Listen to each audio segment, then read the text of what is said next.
ഒടുവിൽ നടന്നതെല്ലാം തുറന്നു പറഞ്ഞ ബിജു സോപാനം. ഈയിടെയാണ് ഉപ്പുമുളകിലൂടെ മലയാളം ടെലിവിഷൻ പ്രേക്ഷകരുടെ മനസ്സുകളിലേക്ക് ഇടം പിടിച്ച ബിജു സോപാനത്തെക്കുറിച്ച് പരക്കെ വിമർശനങ്ങൾ ഉയർന്നത്. എന്നാൽ പല വിവാദങ്ങളോടും ഇതുവരെയും പ്രതികരിക്കാതിരിക്കുകയായിരുന്നു ബിജു സോപാനം. ഉപ്പുമുളകിലെ ഒരു നടിക്കെതിരെയുണ്ടായ ലൈംഗിക അതിക്രമണവും ഭീഷണിയുമാണ് ബിജു സോപാനത്തിനെതിരെ വിരലുകൾ ചൂണ്ടാൻ കാരണമായത്. എന്നാൽ എന്താണ് സംഭവിച്ചതെന്നും ആരാണ് യഥാർത്ഥ കുറ്റക്കാരെന്നും ഈ നടി ഏതാണ് എന്നൊന്നും ഇതുവരെയും വെളിപ്പെട്ടിരുന്നില്ല. എന്നാൽ ഇപ്പോഴിതാ ബിജു സോപാനത്തിൻ്റെ ഒരു അഭിമുഖമാണ് സോഷ്യൽ മീഡിയയിൽ വൈറലാകുന്നത്. ഈ അഭിമുഖത്തിലാണ് ചില തുറന്നു പറച്ചിലുകൾ അദ്ദേഹം നടത്തിയിരിക്കുന്നത്. തൻ്റെ വീട്ടിലെ ചില സാഹചര്യങ്ങളും ഒപ്പം ഉപ്പുമുളകും ലൊക്കേഷനിൽ നടക്കുന്ന ചില അതീവ രഹസ്യമായ വിഷയങ്ങളുമാണ് ഈ അഭിമുഖത്തിലൂടെ ബിജു തുറന്നു പറഞ്ഞിരിക്കുന്നത്. അതായത് ഈ രണ്ടെണ്ണം പിന്നെ അടിച്ചു കഴിഞ്ഞാൽ ഇയാൾ രാത്രി എന്തെങ്കിലും വേലത്തരം കാണിച്ചു കഴിഞ്ഞാൽ അതിൻ്റെ ഇത് രാവിലെയാണ് അഭിനയം കൂടുന്നത്. ആ അതെൻ്റെ അച്ഛനും കഴിക്കുമായിരുന്നു. അപ്പോൾ എനിക്ക് അങ്ങനെ കുറേ ആൾക്കാരെ അറിയാം. അപ്പോൾ രാവിലെ ഇത് ചോദിക്കുമെന്ന് ഭയന്നിട്ട് ഒരു പിന്നെ ഒരു തട്ടിക്കാറിലുണ്ട്. എന്താ ഇവിടെ പെർഫോമൻസ് ചായ വെള്ളിൽ എന്നുവെച്ചാൽ ഇത് മറക്കണം. കറക്റ്റ്. അപ്പോൾ അങ്ങനത്തെ ഒരുപാട് ആൾക്കാരെ കണ്ടിട്ടുണ്ട്. പിന്നെ എൻ്റെ ഒരു അളിയൻ ആ. എൻ്റെ അളിയൻ ഇതുപോലെ തന്നെയാണ്. ഗൾഫിൽ പോയിട്ട് വന്നിട്ട് അവൻ വർഷത്തിലൊരിക്കൽ വരും. വന്നിട്ട് ഫസ്റ്റ് നമ്മൾ എല്ലാ പിള്ളേരും അച്ഛൻ ഇങ്ങനെ നിൽക്കുകയല്ലേ. പക്ഷെ ആശം വീട്ടിലൊന്ന് ഇങ്ങനെ കയറി ഉടനെ ഇങ്ങനെ നോക്കിയിട്ട് ടി വി ഇങ്ങനെ എന്താ പൊടി. അപ്പോൾ ഇളയൻ പറയും ഇങ്ങനെ വന്ന് കയറി കൊണ്ട് തുടങ്ങിയില്ല, ഇങ്ങനെ പോയി എന്ന് മനസ്സുകൊണ്ടാണ്. പക്ഷേ സ്നേഹക്കുറവുകൊണ്ടല്ല. ഇപ്പം ഇതിൽ തന്നെ കാണിക്കുന്നില്ലേ, മക്കൾക്ക് മാർക്ക് കുറവാണെങ്കിൽ അച്ഛൻ എന്ത് ചെയ്യും, വടിയെടുത്ത് അടിക്കില്ലേ. പക്ഷേ ഈ അച്ഛൻ നെഞ്ചിലിട്ടിരിക്കും. അടുത്ത പ്രാവശ്യം എങ്ങാനും മാർക്ക് കുറയുമെങ്കിൽ ഞാൻ നെഞ്ചിലിടിച്ച് ചാവാം. അപ്പം അങ്ങനെ ഒരു അച്ഛൻ വീട്ടിനകത്ത് പ്രശ്നമാണെങ്കിലും നാട്ടുകാർക്ക് ഒരു കൗതുകമാണ്. അതെ, അല്ലേ? ഒരു പ്രത്യേക മനുഷ്യനാണ്. പ്രത്യേക മനുഷ്യൻ. അപ്പൊ ഈ നാടകത്തിൽ നിന്ന് വരിക എന്നുള്ളൊരു നമ്മുടെ മനസ്സിലൊരു നാടകമുണ്ട്. പക്ഷെ കാവാലം സാറിന്റെ നാടകങ്ങൾ എന്ന് പറയുന്നത് എൻറ്റയർലി ഡിഫറെന്റ് ആണ്. നമ്മൾ പെട്ടെന്ന് പണ്ട് നമ്മൾ അമ്പലപ്പറമ്പിൽ കണ്ട വളരെ ലൗഡ് ആയിട്ടുള്ള നാടകങ്ങളിൽ നിന്നൊക്കെ ഡിഫറെന്റ് ആയിട്ടുള്ളൊരു വളരെ കാവ്യാത്മകമായ രീതിയിൽ ഒരു പ്രത്യേക ശൈലിയാണ്. അപ്പം ചേട്ടൻ സിനിമയിലേക്ക് വരാൻ ആഗ്രഹിച്ച ഒരാളാണ് കാവാലം സാറിന്റെ കളരിയിലേക്ക് എത്തിപ്പെടുന്നത്.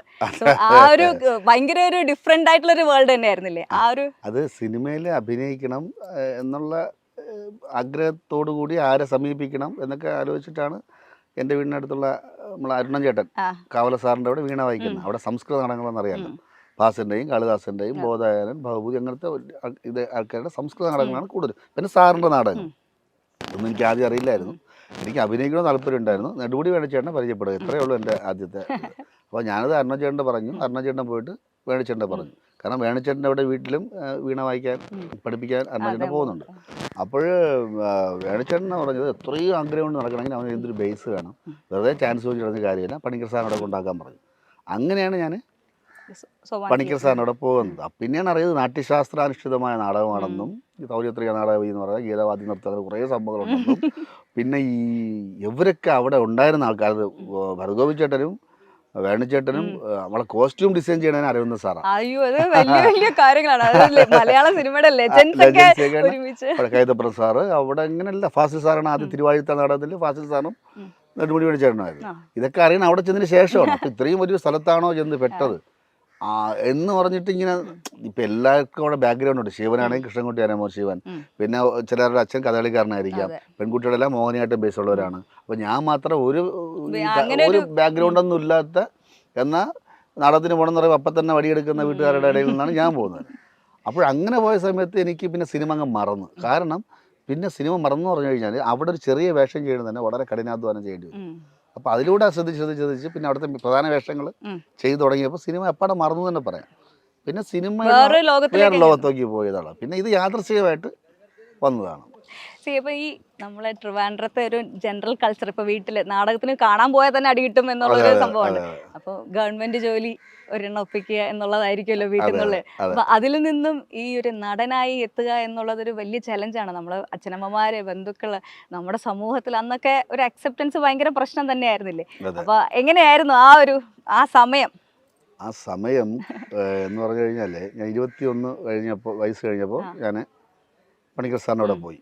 പിന്നെ അവിടെ 22 വർഷം അവിടെ നിന്നു പണിക്കർ സാറിൻ്റെ അവിടെ.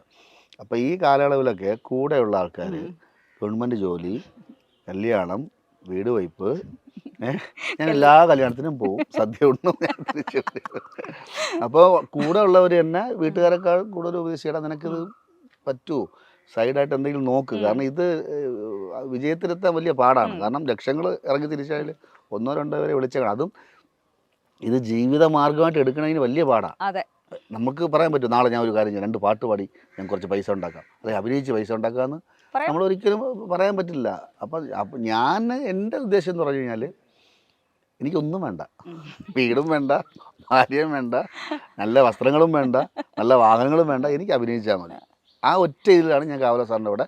പക്ഷെ ഒരു കാര്യം, അതൊരു തണലും കൂടെ ആയിരുന്നു. പിന്നെ ഒരു എന്താ പറയുക, ഈ തള്ളക്കോഴി ചിറകിനടിയിലെ പോലെയാണ് നമ്മളെല്ലാം കാവല സാറിൻ്റെ ചിറകിനടിയിൽ അങ്ങനെയാണ് നിന്നത് തന്നെ. പിന്നെ ആ സാറിൻ്റെ ഈ പറയുന്ന അസുഖങ്ങളുടെ അവസാന സമയത്ത് എന്നെ തൊട്ട് മുമ്പായിട്ടാണ് ഞാൻ ഇതിലോട്ട് വന്നത്. അതിന് മുമ്പ് ഞാൻ വേറെ പോയി ചെയ്തിട്ടുണ്ടായിരുന്നു, ബാക്ക് ബെഞ്ചേഴ്സിൽ ചെയ്തിട്ടുണ്ടെങ്കിലും പ്രൊഫസറായിട്ട് ചെയ്തിട്ടുണ്ടെങ്കിലും സാറുമായിട്ട് ഇങ്ങനെ അസോസിയേറ്റ് ചെയ്തിട്ടുണ്ടായിരുന്നു. കാരണം ചില നാടകങ്ങളോടും അവിടെ ചെയ്യും ഇവിടെ ചെയ്യും. ഇത് തിരക്കായി. പിന്നെ സാറ് എന്നെ കണ്ടിട്ട് നല്ല അഭിപ്രായമാണ്. സാർ ഒരിക്കലും അങ്ങനെ പറയാറില്ല. കാരണം എന്ന് വെച്ചാൽ അദ്ദേഹത്തിന്റെ നാടകങ്ങളും രീതികളും ഒക്കെ വ്യത്യാസമാണ്. ഇവിടെ ഒരു നമ്മൾ പക്കാ ഒരു എന്താ പറയുക കമേഴ്ഷ്യൽ സ്റ്റൈലിലുള്ളൊരു ഷൂട്ട് എന്ന് പറയുമ്പോൾ ഈ ഒരു ട്രാൻസ്ഫോർമേഷൻ, അതായത് നാടകത്തിന്റെ ശൈലിയിലേക്ക് നമ്മൾ എത്തിച്ചിടും. നമ്മളിപ്പോൾ ക്ലാസിക്കൽ ഡാൻസ് പഠിച്ചു കഴിഞ്ഞാൽ പിന്നെ നമുക്ക് സിനിമാറ്റിക് ഡാൻസ് ചെയ്യാൻ നേരത്തെ ഒരു ഭയങ്കര ബുദ്ധിമുട്ടാണ്. നമുക്ക് എവിടെയൊക്കെ ഒരു ചിട്ടയുണ്ട്, അലസമായി കൈവിടാനുള്ള ഒരു ബുദ്ധിമുട്ട്. നമുക്ക് ആ കാഷ്വൽ എന്ന് പറയുന്ന ഒരു സ്ഥലം ബ്രേക്ക് ചെയ്ത് വരാൻ വലിയ പാടാണ്.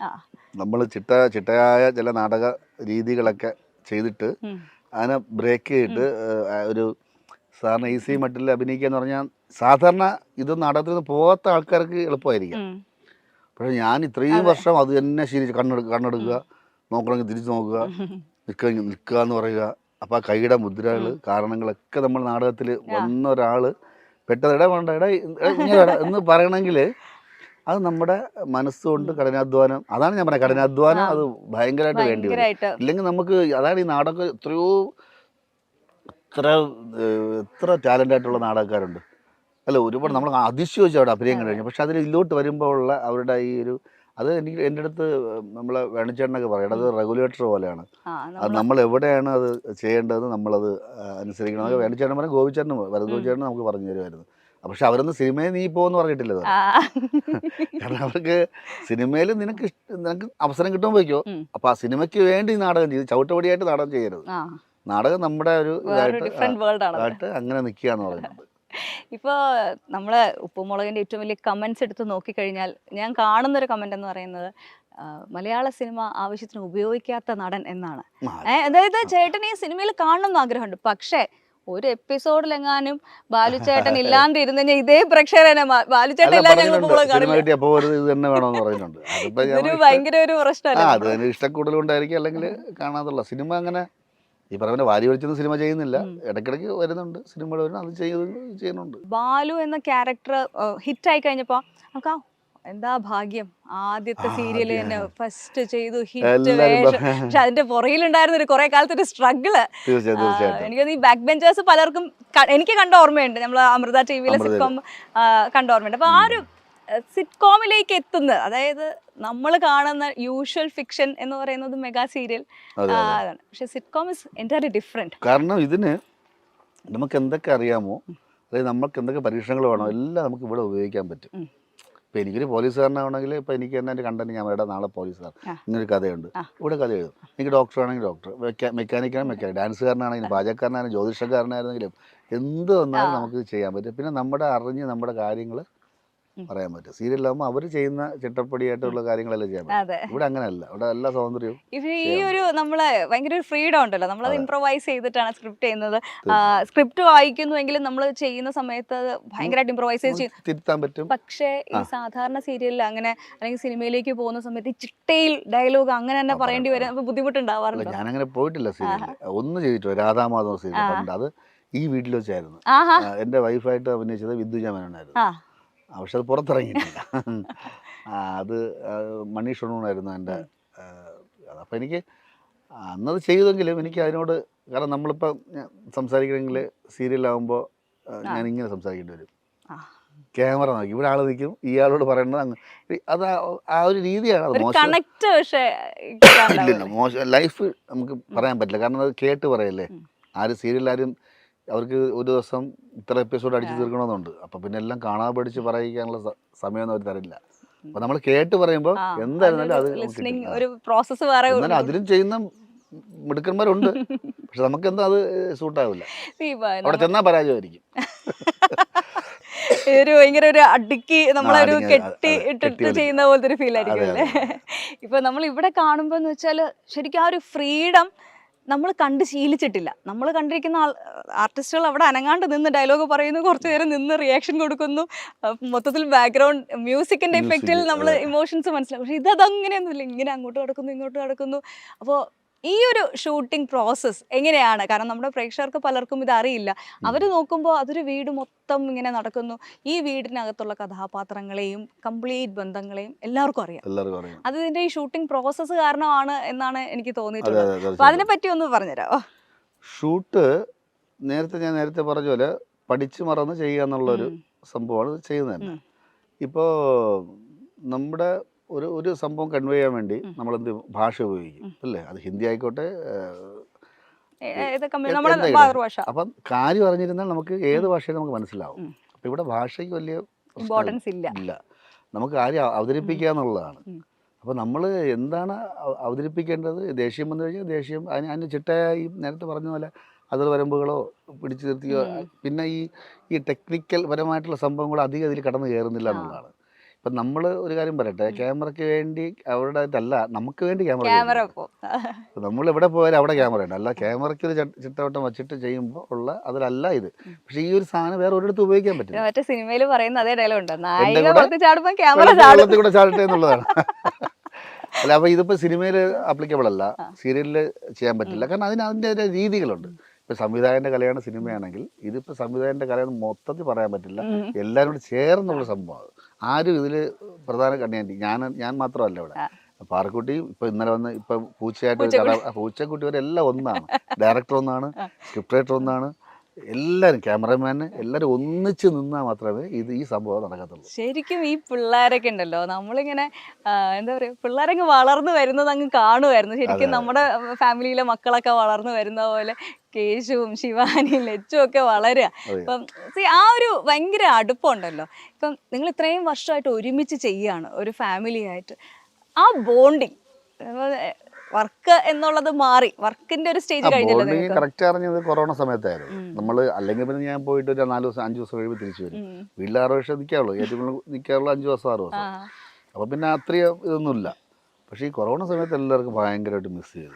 പിന്നെ അപ്പോൾ അവിടെ ഇരുന്ന് നമ്മൾ ഓരോ സീന് ഷൂട്ട് ചെയ്ത് അയച്ചു കൊടുത്തിട്ട് അങ്ങനെ എഡിറ്റ് ചെയ്ത് സീനുകളാക്കി പോയിട്ടുണ്ട്. അപ്പോഴാണ് മനസ്സിലായതല്ലേ എത്രത്തോളം ആ കണക്ഷൻ ഉണ്ട് എന്നുള്ളത്. പിന്നെ പിള്ളേർ വേറെ ഒന്നുമല്ല, ഈ പിള്ളേർ പഠിക്കാനും മിടുക്കന്മാരാ ഇവരെ. പിന്നെ ഒരു കാര്യം, പാഠപുസ്തകത്തിലൂടെ മാത്രമല്ല അവരുടെ അറിവ്, ഈ സ്ക്രിപ്റ്റ് വൈസ് എഴുതുമ്പോൾ എന്തൊക്കെ അനുഭവങ്ങൾ, ജീവിതാനുഭവങ്ങളും കൂടെ അവർ പഠിക്കുകയാണ്. പല പല സാഹചര്യങ്ങളിലോട്ട് പോവില്ല. പിന്നെ അവർ അതുകൊണ്ട് പിന്നെ കുട്ടിത്വം അവരുടെ പോയി എന്ന് വേണം പറയാം. അങ്ങനെ ഒരു സംഭവം കൂടെ അവർക്കുണ്ട്. ഒരു കുട്ടികളല്ല, ഒരു കുട്ടിയെ പ്രായത്തിലെ ഒരു. അപ്പൊ എനിക്ക് വീട്ടിൽ ചെല്ലുമ്പോൾ എൻ്റെ മോള് വളരെ സൈലന്റ് ആണെന്ന് എനിക്ക് തോന്നും. ഞാൻ ഇവളൊന്നും സംസാരിക്കാത്ത. പക്ഷേ സാധാരണ പിള്ളേർ എങ്ങനെയാണ്? ഇതങ്ങനെയല്ല. ഇപ്പൊ ഞാൻ പറയട്ടെ, ഇപ്പൊ കേശു ഇരിക്കുക, സെറ്റിലിരിക്കുക, ഇപ്പോഴുള്ള കാര്യമല്ല, ഒരു 1, 2, 3 വർഷങ്ങൾക്ക് മുമ്പുള്ള കേശുവിനെ ഞാൻ പറഞ്ഞു. കേശു ഇരുന്നിട്ട് ഒരാൾ വരെയാണ്, അയാൾക്ക് ഒരു 10-60 വയസ്സുണ്ടെന്ന് വിചാരിക്കും. വന്ന ഉടനെ ഇപ്പം നമ്മൾ സാധാരണ പിള്ളേരാകുമ്പോൾ ഇരിക്കുമ്പോൾ ചിരിക്കും. അപ്പം ആ പുള്ളിയിൽ ചോദിക്കുക, മോനെ നന്നായിട്ട് അഭിനയിക്കുന്നു കേട്ടോ, എന്താ പേര് മോനെ? അത് അൽസാബിത്ത്. അതാണല്ലേ ഒറിജിനൽ പേര്? ശരി ശരി, ഓക്കെ ഇതല്ലേ? പക്ഷെ കേശു അതല്ല. കേശുവിന് ഇരുന്നിട്ട് എന്താ പേരെന്താ? എൻ്റെ പേര് നാരായണൻ. ഓക്കെ, എന്ത് ചെയ്യുന്നു ഇവിടെ? പെൻഷനായോ? ഓ, സുഖമാണോ? ഫാമിലിയൊക്കെ സുഖമായിരിക്കണോ? Okay okay. ഇതാണ് അവൻ. കാരണം തിരിച്ചടിച്ച് അവൻ കാരണവരെ. അല്ല, അങ്ങനെയാണ് ഇവിടുത്തെ കാര്യങ്ങൾ. ആദ്യം കാരണം എന്ന് വെച്ചാൽ കുട്ടികളാണ് എന്നുള്ള രീതിയിൽ അവിടെ ഫാമിലി മെമ്പേഴ്സ് എന്നുള്ളതേ ഉള്ളൂ, വലിയവർക്കൊപ്പം തന്നെയാണ്. നമുക്ക് ചില സമയത്ത് ഈ പറഞ്ഞ കമന്റ്സിന്റെ ഇടയിൽ കുട്ടികൾ ചെറിയ ഞാൻ പറയട്ടെ, അത് പറയിപ്പിക്കുക തന്നെയാണ്. കച്ചവടമല്ലേ ഇത്? ഞാൻ പറയട്ടെ, ബോവനും മോളിയെ കൂടെ സമകാലീന പ്രശ്നങ്ങളും രാഷ്ട്രീയ കാര്യങ്ങളൊക്കെ ചർച്ച ചെയ്ത് ബോവനും മോളിയാണല്ലോ. ഈ കുട്ടികളുടെ പറയുമ്പോൾ അതിനൊരു നമുക്ക് കേൾക്കാനൊരു അത് കച്ചവടം തന്നെയാണ്. അത് അങ്ങനെ പറയിപ്പിക്കാൻ പറ്റൂ. എന്തായിരുന്നാലും. അപ്പൊ ഈ കൂട്ടത്തില് ഏറ്റവും വലിയ വേന്ദ്രൻ അല്ലെങ്കിൽ വേന്ദ്രത്തെ ആരാ? കേശുവാണ് ചില എല്ലാം കൂടെ വിളിച്ച് പൊട്ടത്തരങ്ങളെ വിളിച്ച് പറയുന്നതും. എന്നാൽ കേശുവാണ് കൂടുതലും നിൽക്കുക. ബാക്കിയല്ല ഇപ്പം പാർക്കുട്ടി ഈ ഇടയ്ക്ക് ഇതുപോലെ ഏതോ ഫിലിം മാഗസീൻ എന്തോ വന്നപ്പോൾ നമ്മൾ കൂടെ വേറെ ഷൂട്ടായിരുന്നു. ഇവിടെ വെച്ച് ഷൂട്ട് ചെയ്യണു. ഞാൻ നോക്കിയാൽ പാർക്കുട്ടി അങ്ങോട്ട് ഇൻസ്ട്രക്ട് ചെയ്യണം, അവിടെ നിന്ന് എടുത്താൽ മതി, ഞാൻ ഇവിടെ വരുമ്പോൾ ഞാൻ കൈ കാണി, അപ്പോൾ കട്ട് ചെയ്യണേ, അന്ന് കാണിച്ചു തരണം എനിക്ക് എടുത്തത്. ഇവിടെ ആൾക്കാർ പറയുന്നത് കേട്ടിട്ട് അതുപോലെ അപ്പം എല്ലാം ഇവിടത്തെ ആയി. ഈ പുറത്തിറങ്ങുമ്പോൾ ഇവർ എങ്ങനെ ജീവിക്കും എനിക്കറിയില്ല. ഈ നമ്മുടെ ഉപ്പുമുളകിന്റെ പല എപ്പിസോഡുകളിലും വന്നിട്ടുള്ള പല കാര്യങ്ങളും നിങ്ങളുടെയൊക്കെ ലൈഫുകളുടെ എവിടെയെങ്കിലും ഒക്കെ ഉണ്ടായത്. ഒരു തേങ്ങ തലയിൽ വീണ കഥ ഞാൻ കേട്ടിട്ടുണ്ട്. റിയൽ ആയിട്ട് ചേട്ടന്റെ തലയിൽ തേങ്ങ വീണ് ഒന്ന് ഓർക്കാവോ? ഒരാളടുത്ത് ഞാൻ പറഞ്ഞു, ഞാൻ വിജയേട്ടന്റെ ഇന്റർവ്യൂ എടുക്കാൻ വരാണെന്ന് പറഞ്ഞപ്പോ എന്റെ അടുത്ത് ആദ്യം പറഞ്ഞത് ആ കഥ ചോദിക്കണം കേട്ടോ. എന്താ പറയാ, പണ്ട് കൊച്ചിലെ പാല് വാങ്ങാൻ വേണ്ടി അപ്പുറത്ത് പോകും. അപ്പോൾ ഞാൻ പാലും വാങ്ങിയിട്ട് വരുന്ന വഴിയിൽ ഇങ്ങനെ അട്ടി വരിക. അപ്പോൾ ഒരു ഓല വന്ന് വീണ്. ഓല വീണത് ഇങ്ങനെയല്ല, ഇങ്ങനെയാണ് വീണത്, കുത്തി. അപ്പം ഇത്രയും ഓല ഇങ്ങനെ മുകളിൽ കിടക്കില്ലേ. അപ്പം ഇങ്ങനെ പിറകോട്ടൊന്ന് ഓടിയിട്ട് ഹൈ ജമ്പ് ഇങ്ങനെ ഓടി കിടന്ന് ഓല മറി കിടന്ന് ഓലയുടെ മുകളിലെത്തിയതും കരുക്കാണെന്ന്, കരുക്കോ തേങ്ങ ഒന്ന് വീണ് അവിടെ കിടക്കി കുറച്ച് ഇങ്ങനെ കിടന്ന് പതുക്കെ എണീറ്റ് വീട്ടിൽ വന്നപ്പോൾ ഇവിടെ ഇങ്ങനെ ഒരുമാതിരി നീര് മുഴച്ചിരുന്നു. അങ്ങനെ ഹോസ്പിറ്റലിൽ കൊണ്ടുപോയി തടവി. അപ്പോൾ പല സമയത്ത് സ്കൂളിലായിരുന്നാലും അവസാനം ഞാൻ മരക്കാറിൽ ജോലി കിട്ടി എനിക്ക്. മരക്കാർ മോട്ടോഴ്സ്. അവിടെ മാനേജറിൻ്റെ അടുത്ത് പറഞ്ഞു എന്താ താമസിച്ചു, എനിക്കൊന്നും കിട്ടിയില്ല. ഞാൻ സാർ ഇന്നലെ തല തേങ്ങ വീണു, എനിക്ക് ഒന്നും കിട്ടിയില്ല, കള്ളം പറയാൻ ഒന്നും കിട്ടിയില്ല, ഞാൻ ഇന്ന് വയ്യാണ് സാർ ഇവിടെ സൈഡിൽ തലത്ത്. പിന്നെ തലയിൽ തേങ്ങ വീഴുന്നതെന്ന് പറഞ്ഞുണ്ടോ എല്ലാവരും, അവൻ്റെ തല തേങ്ങ വീഴുന്നവനെ അങ്ങനെ അതിവിടെ എപ്പിസോഡൊക്കെ ആക്കിയിട്ടുണ്ട്. തലയിൽ തേങ്ങ വീഴുന്നത് അദ്ദേഹത്തിന്റെ വളരെ ക്ലോസ് ആയിട്ടുള്ള ഒരു ചൈൽഡ് ഫ്രണ്ട്, അദ്ദേഹത്തിന്റെ നായികയായിട്ട് ഞാൻ അഭിനയിച്ചിട്ടുണ്ട്, ഷാജി ചേട്ടൻ. അപ്പൊ കണ്ണൻ ചേട്ടൻ തന്നെയായിരുന്നു എന്റെ റൈറ്റർ. അപ്പൊ എനിക്ക് കുറെ കഥകളൊക്കെ, ഇവിടുത്തെ കഥകളൊക്കെ ഇങ്ങനെ പറഞ്ഞു തരുമായിരുന്നു. ഷാജി ഞാനായിട്ട് ബന്ധം കൊച്ചിലെ പോലെ. ഷാജിയുടെ അച്ഛൻ നല്ലൊരു ബാല ആണ്. ഞാൻ അവിടെ പോയി എന്റെ രാജാപ്പാട്ട കൊച്ചിലെ ചിന്തപ്പാപ്പൻ. എനിക്ക് തോന്നുന്നു കൊച്ചിലെ ഞാൻ അവിടെയൊക്കെ പോയി കിരീടമൊക്കെ എടുത്ത് നോക്കിയും ഷാജിയുടെ വീട്ടിലെ. അന്ന് ഷാജി എന്നെക്കാൾ വളരെ ജൂനിയറാണ് ഷാജി. അങ്ങനെ ചെയ്യുമായിരുന്നു. പിന്നെ നമ്മൾ പ്രീ ഡിഗ്രിക്ക് പഠിച്ചപ്പോഴാണ് ഞാൻ ഷാജി ദീപു എന്നൊരു ഫ്രണ്ടും കൂടെ ട്രിവേൻഡ്രത്ത് നിന്ന് ദേവികുളം വരെ സൈക്കിളിൽ പോകും. ഞാൻ കഥ കേട്ടിട്ടുണ്ട്. എന്തിനാണ് ഈ ദേവികുളത്ത് പോകുന്നത്? അല്ല, അവിടെ എൻ്റെ ഒരു വലിയ ഉണ്ടായിരുന്നു, പുള്ളി സബ് രജിസ്റ്റർ ഓഫീസർ അവിടെ. ട്രിവാൻഡ്രത്ത് നിന്ന് ദേവികുളം എന്ന് പറഞ്ഞാൽ അത്യാവശ്യം നല്ല ദൂരമുണ്ട്, എത്ര ജില്ലകൾ കണ്ടണം. പക്ഷെ ഞാനും ഷാജി കോതമംഗലം വരെ പോയി. അവിടുന്ന് അങ്ങോട്ട് വിട്ടില്ല. ആൾക്കാർ പറഞ്ഞ ആന ഇറങ്ങും, ഒരു സൈക്കിൾ കൊണ്ട് പോകണ്ട. കോതമംഗലത്ത് നിന്ന് ബസ്സിൽ പോയി ദേവികുളത്ത്. ഒരു ക്രിസ്മസ് സമയമായിരുന്നു. അവിടെ കരോളിലും പങ്കെടുത്ത് തിരിച്ച് നമ്മൾ ട്രിവാൻഡ്രത്ത്. ഇത് എത്ര പ്രായമുള്ളപ്പോഴാണ്? അതിപ്പോൾ എനിക്കൊരു 18-19 വയസ്സ്. പൊതുജനം പലവിധമാണല്ലോ. അപ്പൊ പുറത്തിറങ്ങി നടക്കുന്ന സമയത്ത് ഏറ്റവും കൗതുകരമായിട്ട് തോന്നിയിട്ടുള്ള ഇപ്പൊ ഒരു എക്സാമ്പിൾ പറയുന്നത്, ചിലർക്ക് മനസ്സിലായിട്ട് എവിടെയോ കണ്ടുപരിചയമുണ്ടെന്നുള്ള അംഗീകരിക്കാത്തൊരു സംഭവം ഉണ്ട്. അത് ഞാൻ പറഞ്ഞിട്ടുള്ളത് തന്നെ. നമ്മുടെ അവിടെ പറയും, ട്രിവാൻഡ്രത്ത് ചിലപ്പോൾ നമ്മൾ വരുമ്പോൾ പറയും, നമ്മുടെ മലബാറിലൊന്നും കുഴപ്പമില്ല. മലബാർ, കോഴിക്കോട് ഭയങ്കര സ്നേഹം പ്രകടിപ്പിക്കുന്ന ആൾക്കാരാണ്. ട്രിവാൻഡ്രത്ത് വരുമ്പം പറയും അളിയ മറ്റവൻ പറഞ്ഞോണ്ട്, മറ്റവൻ എന്നൊക്കെ പറഞ്ഞാൽ ഇത്രയും വയസ്സായി 19 വയസ്സ് കഴിഞ്ഞ് മറ്റവൻ പറഞ്ഞു മൈൻഡ് ചെയ്യല്ലേ.